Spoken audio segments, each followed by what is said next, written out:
Oh, I think you got to hit continue, right? Yeah. Does he have to hit that too? Yeah. Yeah. Where are you right now?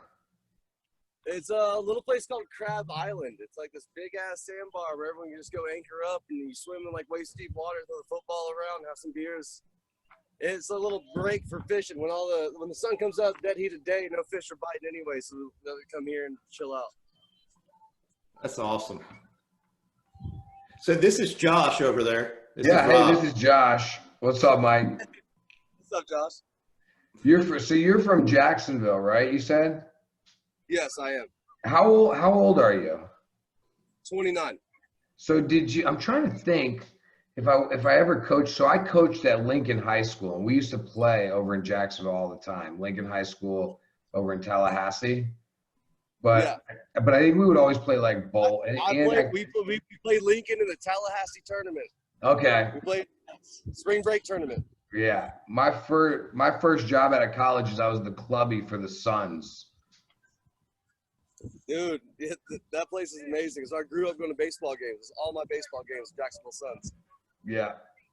Well, I lived in the coach's office, and one night some dude broke into the coach's office while I was laying there on an air mattress with a gun, and I'm like, all right, I don't think this is going to be the career for me anymore after today. I'm done living in Jacksonville. I'm done living here in this stadium. Yeah. Greatest show on dirt. That's what they say. Oh, that's awesome.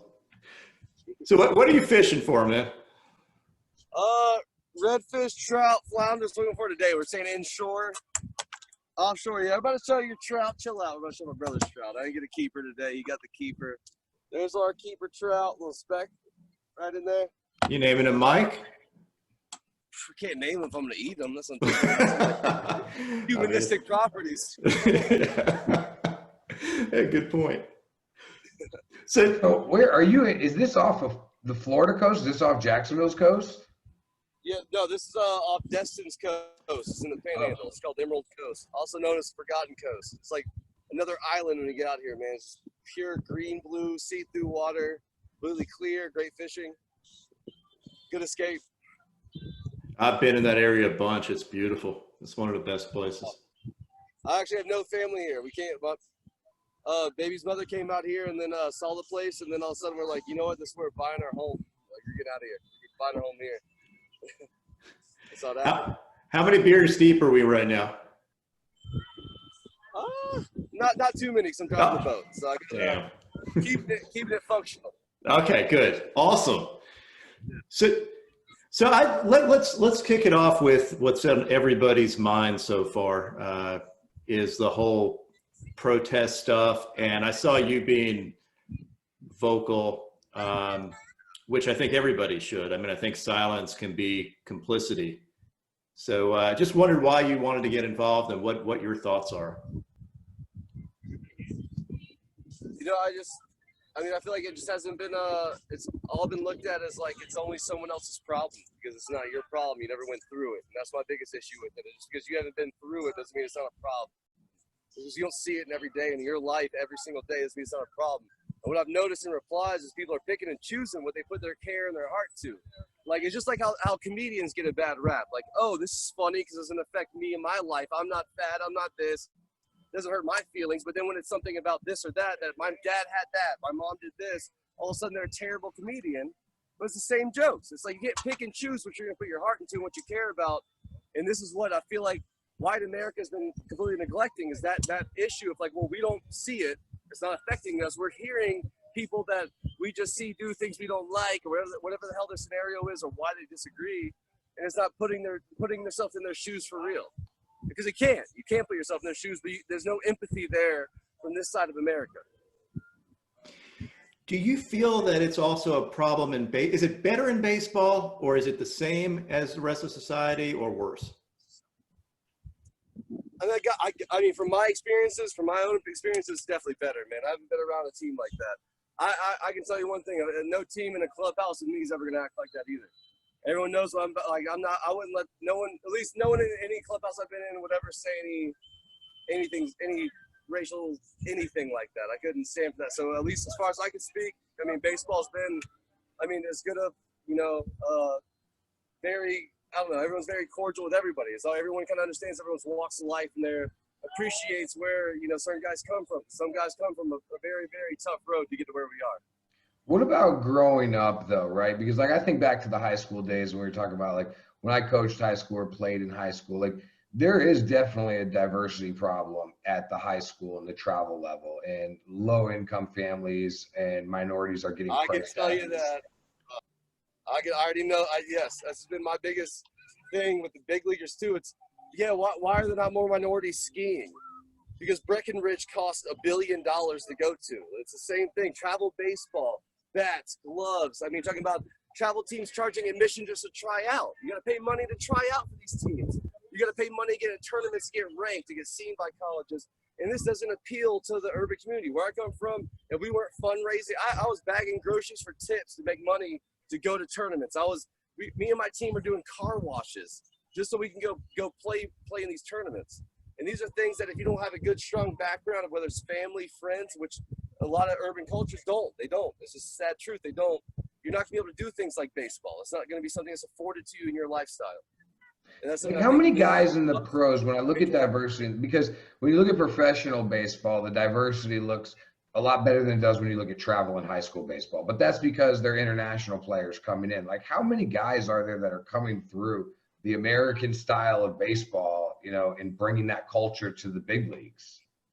I would like to say it was a lot, but I mean, it's just like I said, man, it's just same thing. It costs a lot to play on a golf course. And that's why there's it's not a lot of minorities on a golf course. And you give them the opportunity to play and grow and the same coaching at a reasonable fee or have the same kind of fundraising or charity sponsors. I think you're going to see a lot more minorities in all sports, to be honest. But it's great. One of the crazy things, Rob, before you jump in, one of the crazy things to me is you see how good some of these players are coming out of the Dominican or Venezuela, and these countries don't have any money. Like they literally have one stick, one ball, and these kids are ridiculous at baseball. So what are we doing so wrong here?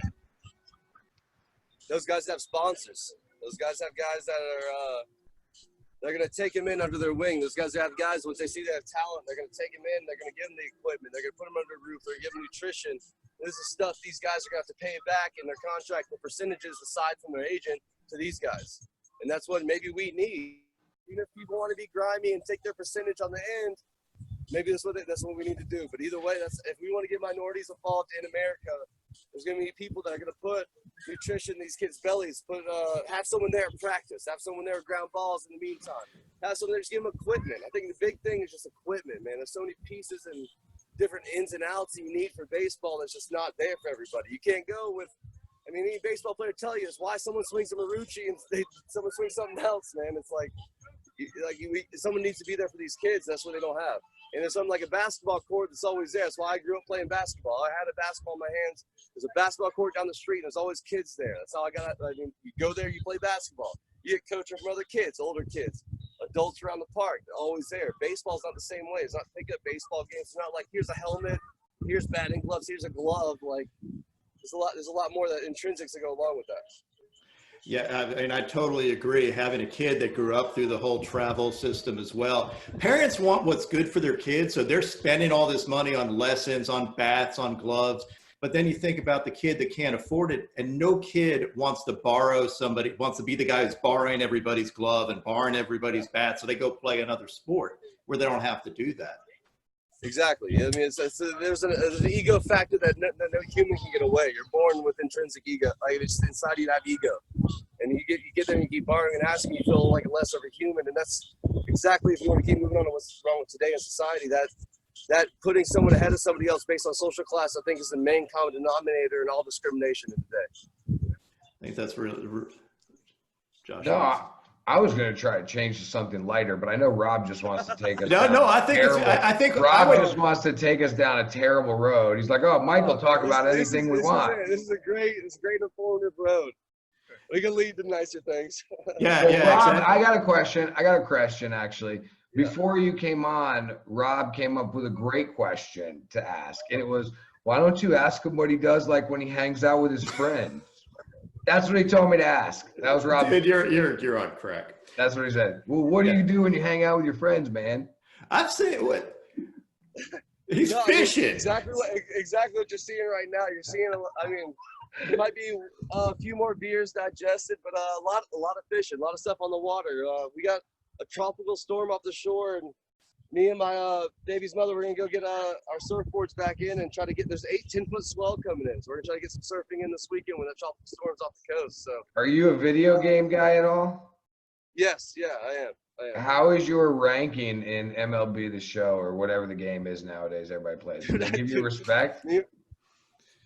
I actually now, I mean, I'm respectable. I should have been in the tournament now, looking back. I should have. But no, I've gotten better. Me and my brother have been trying. We've been going back and forth to that thing. But we switched from one TV to the other, and our timing's all off. We're playing the TV. And But how's your ranking? What did the game make you? Did they make you like an 83 and 94? Oh, my ranking. Yeah, dude, they made me an 88. Gave me an 88. True. They gave me a 90. What? If my hair Where was did like they yours, say? I'd have a 90. I'll tell you that. My Where hair are was you like yours, I'd have a lacking? 90. What are your low attributes in the game? My low attributes are control, and I don't know what the other one is. I know control, and dude, they have my heater at like averaging like 93, 94. What? That bugs me more than anything else. Yeah, that's bullshit. Pump that shit up to 100. Yeah. I haven't seen your mechanics on that. Are they anywhere near your real mechanics? Or are they doing your whole A lot better. Hey, here's my thing. There's dudes on the game with hair down to their mid back. They got my hair like a bob cut, like I'm part of like Martha Brady, and it's just sitting on top of my shoulders. That's my problem. Can I have my hair? Can I just have my hair? Oh man. No, it is a lot better. This latest version of MLB The Show's brought me back to gaming with baseball. Awesome. Are you getting paid for that, or this is totally free, that little ad? No, shoot. That's his way of trying to get that's his way of trying to get himself up to a 94 ranking. Yeah. I'm trying to get longer hair and throw 100. Chill. What'd you top out at last year? Is it 99? 99 point something, but under 5.5. I know that because TV. I mean, it's all 99. I didn't hit 100. Yeah, I know. I was following. I was waiting for the 100. You got to do it this year. Yeah, it was. No, it'll be there. Let us play some games. It'll be there. So yeah, exactly.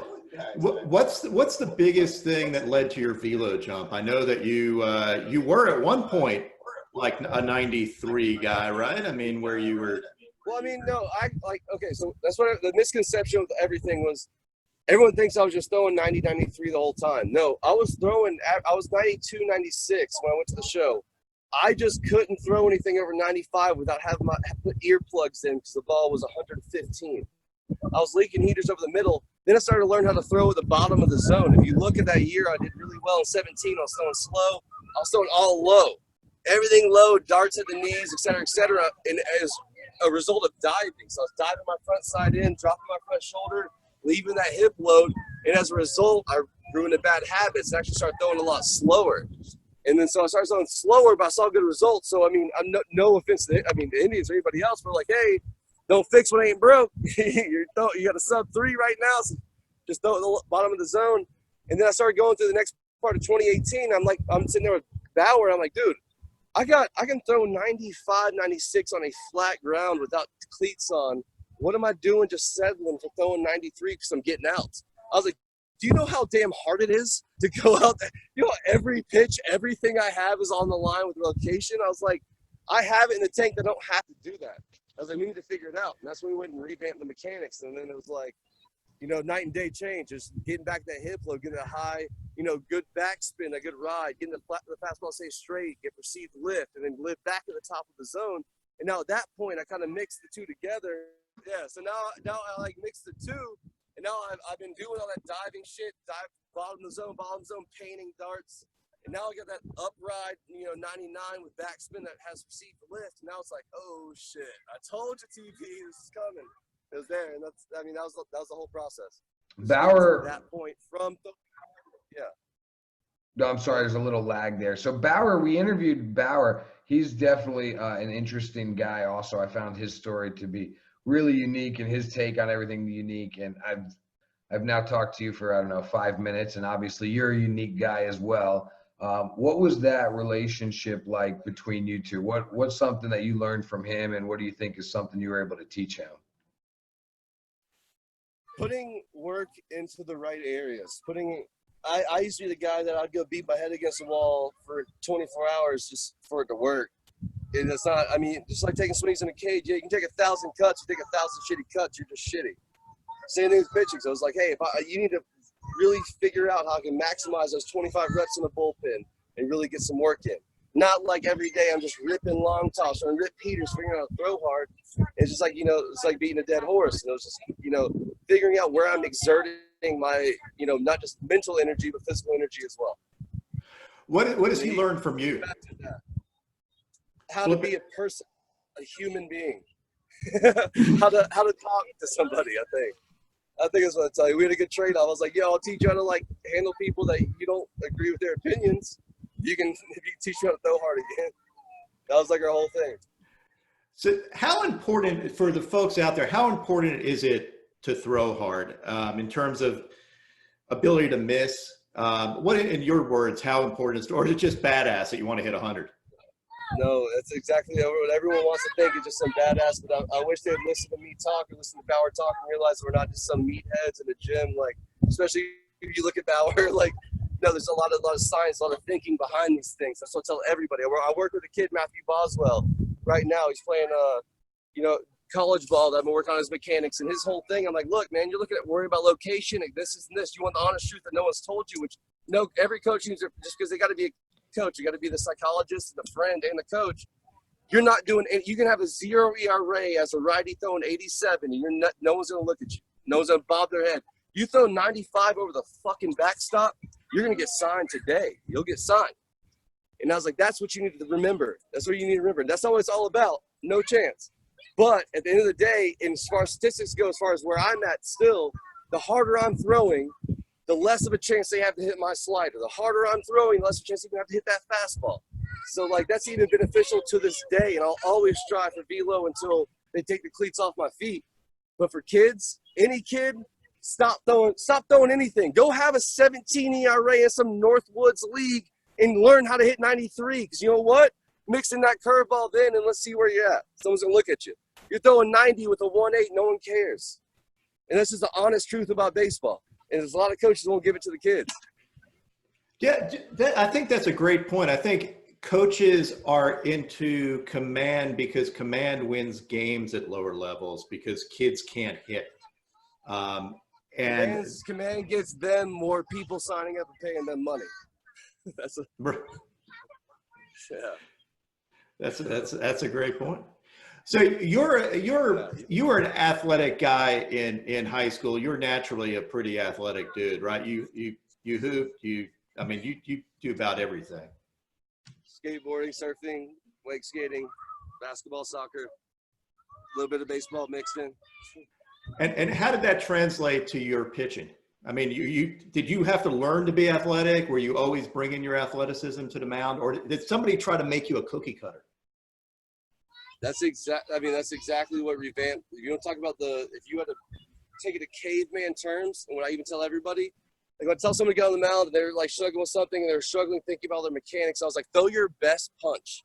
The best way you can throw a punch is the best, hardest fastball you'll ever throw. Is the same mechanics, the same hip shoulder separation. Had that hip roll, it's the hardest punch you'll ever throw. When you get someone ready to fight, most guys that have that in them, they're going to throw a punch. And no one in a punch is going to stab and lean forward and leak out. You're not going to do that. You're not going to do it. And that's when I took it to I went to being a pitcher from being all this athleticism that I had. I was throwing 98, 99 miles an hour in JUCO when I was 155, 165 pounds. And I look back, I'm like, dude, that's because I was playing third base every day. I was a closer. I was starting at third base at junior college. And I was like, I never had anyone trying to get me on the mound and tell me my command's a little off, or I'm out here a little bit with my slider. It was like, dude, I was just ripping the shit out of everything I could throw. And that's exactly what you need to do until you get to the point of where now I'm commanding that intensity and figuring out how to get that body awareness to go full intent towards the plate with body control. And that's that's the key to pitching. – Why did you go the junior college route? Well, I went to the Citadel in Charlotte, South Carolina. Everyone misses that one. I went a year at the Citadel, and there's just those rules coming up on the draft. And it was like, by the time I waited till my junior year with D1 rules, they were putting a cap on the draft. I had a kind of a shiesty agent at the time, or shiesty advisor at the time. And he's like, you know, either you can stay here at this military academy where the minimum hours I could take a semester was 18. I was actually taking 21, 22 hours every semester, you know, busting my butt. If you had three late arrivals, you were suspended for a semester of any class. So like, it was a very, very strict, orderly school. I wore a military uniform every day, had my head shaved bald every day. You couldn't have any hair on your head. It was very, very strict. So I was already looking to get out. And I was like, my parents really wanted me to go there. And it's like the salary cap on the draft that was hitting in 2012 was going to happen. So it's like, you can go to JUCO now, not worry about salary caps and get paid outside of your slot, getting drafted in 2011. So that was part of the incentive of going in the Citadel. Did you say you went to the Citadel because your parents really wanted you to go there? Yes. This guy right here, my dad. Hey, Pops. So yeah, they really wanted me to go there. I mean, it's very, I mean, you guys are from the Citadels. I mean, that's the same degree as an Ivy League schools from there. I mean, how much did you buy into it though yourself versus it was for somebody else? I would have bought into it more if it wasn't a bunch of trust fund babies taking their father's last name and trying to make the school run the same. It wasn't their same where their dads went there with hard work, going to the military, trying to rebuild you as a man from the ground up, especially these rich kids that go there. They try to humble them and bring him back. Like, look, this wasn't you. Your parents did this. So like, I understood that process, even though I wasn't from that neck of the woods. I understood that, but then now I'm getting these guys in my face who are with a silver spoon in their mouth trying to yell at me about my tattoos. And that's when I like couldn't really accept the culture. And I got in a lot of trouble there. And I think my name's still talked about at the Citadel and it ain't about baseball. That's awesome. Well, you told a story, and I thought that was really good about why with this current labor situation, people shouldn't be shitting on the players. Kind of what you went through, having to live with host families, traveling. Just go into a little bit, like why did you think it was important to speak up on that? I mean, there's even teams cutting all minor leaguers' pay, telling them they're not going to pay them anymore. And I couldn't even, the way I was still trying to train, it was like I either had to use my parents' bank account who didn't have money, use their money, I live off like nothing, trying to train, I could imagine trying to have a job when a kid and trying to chase that light in the tunnel. And then to go through all that, to do that, I was doing hour-long drives, going and helping, my girl babysit to make extra money during season, during double A. I'd go with her any off day. Every off day I had, she gave me vouch for it. I was there at 7 a.m. with her babysitting. Just to make ends meet, driving a truck. I couldn't even afford gas in. I couldn't even sell the truck because I was afraid I'd lose too much money selling the truck. And then to make it and have guys that are billionaires, money through the roof, that made bad choices in their own investments, hold me accountable for it after my work. When they're not in the gym, they're not going to be back on that field. It's just bullshit. I wasn't going to sit there and just let them do that and then let everyone else in the media and everyone else in the fans like, you need to play because I'm fucking bored. Like that's not your choice. It's not about you being bored. I'm bored too. I want to be out there. I'm not going to bend over and let these guys keep being that super 1% and just scraping up all the work that we do. I understand they did a lot of work. There's no offense to them, but this is just straight highway robbery in your face. And that's just bullshit not to say anything about it. Do you feel the system is kind of classist or racist because you're saying, I mean, these players are getting paid nothing. You have to either be born rich or be willing to suck it up for a bunch of years. It's kind of the same problem we were talking about. And it's maybe not intentional, but it seems to be a big issue in getting a better representation of people in the sport.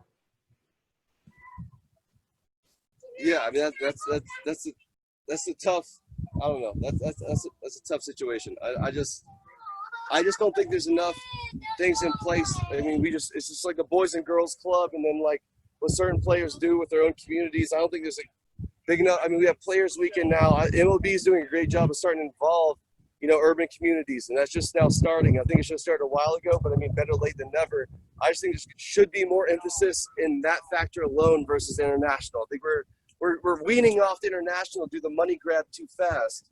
Let's reel it back for a second let's focus on our inner cities, then let's go international. That's my personal opinion.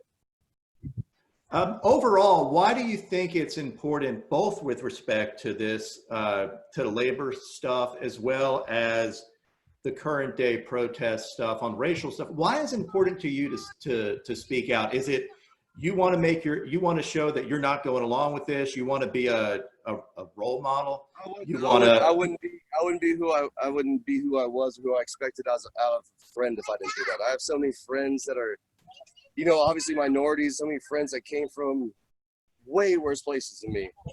And no one's saying shit just because there's so many kids that came from that golden gate, so many kids that came from their parents' bank account, never had to worry a day in their life. I'll play baseball. If I don't, I'm getting a job behind daddy. That is just, it's bullshit. It's bullshit. Now more people are talking about it. It's like they don't have friends that are minorities or didn't listen to their story. So what would you like to see done? What's a reform that you feel like this is something realistic that most people I think both sides of the fence, black and white, and all need to take a step back and also realize let's take police brutality aside. That's a different subject on its own right now. It's a very touchy subject. But there's a huge social class, I don't know, like division. And that's what I really think this, like, the segregation is. Because I remember when I had nothing. If you're riding in the oopty in the hood, white or black, you get pulled over and searched. If I'm riding in my Porsche right now, it doesn't matter. I have hand tattoos. They're not pulling me over. And that's the big issue in America, is judging someone because they don't have what you have. And whether or not they didn't work as hard as you did or whatever, that's not your problem. That's not your place. It doesn't change what they have inside their heart. They still have in their chest. They still have a heart in their chest. They still have a brain inside their skull. They still have a soul.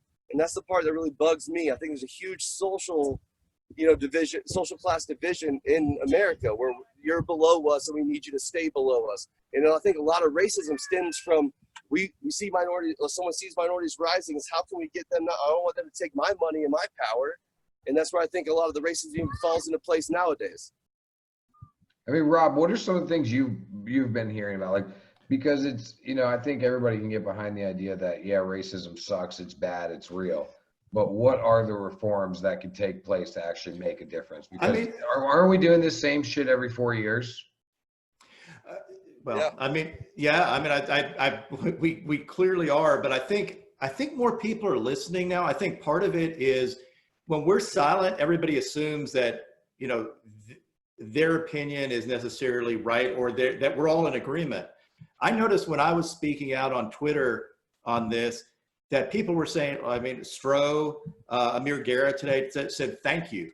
And I realized that people didn't know really where I stood until I actually said something, because I think they just are doubting. They think that I'm just in it for fun. I mean, I have my own opinions on it.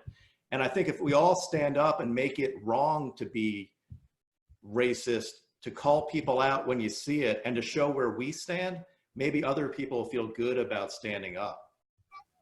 Kids, white, black, Mexican, Puerto Rican, any Indian, anything, when they were poor in school, they got made fun of, whether it was shoes, clothes, this or that. And I mean, that's why I really stand with the social division, and that, I don't know, that segregation of the social classes that really play a huge role into this, and that people are looking at people differently because they don't have the same thing that your parents have.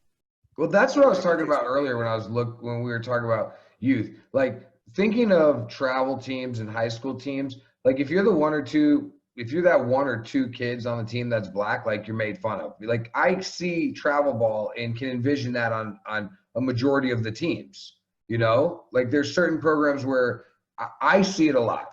Obviously I'm not the only person who watches, but I see it a lot where travel baseball, you have 1, 2, or 3 black kids. And if you are in that team, the culture, what's said on the field, sure, it's all in joking, but really when we get down to, again, what's at the core, that one kid, oh, you're supposed to be the fast kid. Like, why didn't you steal the base? Like, I see it all the time in travel baseball. Yeah, you hear it all the time with announcers. Watch a football game. Watch how even the Lamar Jackson thing that went on through the whole year. Just listen to, like, it's incredible. It's just like, it's subconscious mindsets that are set in. It seems ridiculous. I mean, I don't know. Well, today where I jumped in was the whole LeBron can't have an opinion, but Drew Brees can have a valid opinion. I mean, come on. Oh, was that the Fox News lady? Yeah. Oh, I saw that shit this afternoon. That was hilarious. I love how dumb people are. Like, that's just too funny. Yeah, I couldn't. I think she did that on purpose, just to get crushed to get more hits and more views. It has to be. Like, it has to be. What's your Like, favorite they're trolling part? us now. I think Fox News is trolling us. Like, What is your at this point. favorite part about being a professional baseball player? I mean, competing against who was said to be and supposed to be the best in the world. That's the part about MLB baseball when we talk about, segregation, discrimination, that there is nobody who is really good no matter what. You can be purple, blue, yellow. Someone's going to let you play baseball if you're good enough. They'll sign anybody from any place, anywhere. And I take pride in being able to play against the best of the best of the best. It's that Men in Blackwood, the best of the best of the best, sir. And that's it. I mean, that's like the number one thing besides being able to do stuff I never could do growing up like this. I've been wanting to fish my whole life, been wanting to get a boat my whole life. So besides like actually getting to compete against the best in the world and knowing that I can be one of the best in the world, besides that, it's, this little girl right here, this fishing net. What about the flip side of that? What's your least favorite part about being a professional baseball player and a public figure? That people think that I do believe that everyone should be held to the same standard, and everyone thinks that because you're this, you should be held to a higher standard. No, you should hold yourself to the same standard you hold me to. You should hold yourself to that standard. When you go home, you talk to people in public, you talk in front of a camera, you talk on YouTube, you write these comments on fake shit. You should be held accountable the same way I am. That's my biggest thing is, no, if you say in my face that I'm not allowed to hit you in the mouth and I'm the only one that goes down because I hit you in the mouth, well, I'll let you know I'm going to go down. Like, I'll gladly go down. But that shouldn't be the case. It should be equal amongst all in every scenario, no matter what platform you have. I think if you have a platform, you should use it for the better, of course. But it doesn't mean that I should be held more accountable than you should. I think everyone should have the same accountability when you get your face in front of camera and put a message to the world. That's my biggest beef. What about Bauer? Like, I didn't know much about him. I read a lot about him. I was excited to interview him. We did the interview. Rob was kind enough to let me put it under my platform. And I had never posted something like that got so many trolls jumping in, right? And saying this and this and this, and he's a bully online and this. Like, what's the story behind his deal? Because I couldn't keep up with it. Like, he bullied some girl, but yet he's anti-bullying. Like, what's the whole deal that I missed there? No, he didn't. Well, I mean, I think he took a troll. I think he did trolling maybe a step too far. Was someone who called him out as a good-looking female, calls him out, gets him a bunch of heat online because everyone's waiting to attack TV. You got to remember this. He's a kid that everyone's waiting to attack. And this girl calls him out, and this girl's wasn't a good person at all. This girl's promoting a lifestyle that she didn't live. She was promoting being a person she wasn't, and basically just called her on her shit. It was like, hey, you want to see who this girl is? This is her. I did some research. This is her. The same thing these trolls do to him. Do research up all the way back to UCLA, high school days, all this stuff. Yeah, maybe that's exactly what I'm talking about. Now he's held to a higher standard that everyone else can go through all his history, even his fucking payroll. Yeah, and I think what's tough is when you've gone through what he went through earlier in life, getting into the bullying stuff, and now you're in a power situation. You're still, he survived being bullied by fighting back. And then when you fight back and you're now in this situation, all of a sudden you got to know when to turn it off, I guess. It's tough. I understand why you would get yourself into that problem. Because you're held to a different standard where your whole life you weren't. You're bullied your whole life, then held to a different standard your whole life. When you get to finally confront your bullies, it's like a double-edged sword in that. Well, do you want to let them go back to fishing? Are we good? Are we? Yeah, I know. I'm gonna get the babies out the water now. Yeah. Hey, Mike, thanks for joining us, man. Thanks, Cleve. Hey. Yeah, no problem. See you, Love man. what you guys do. Keep doing it, man.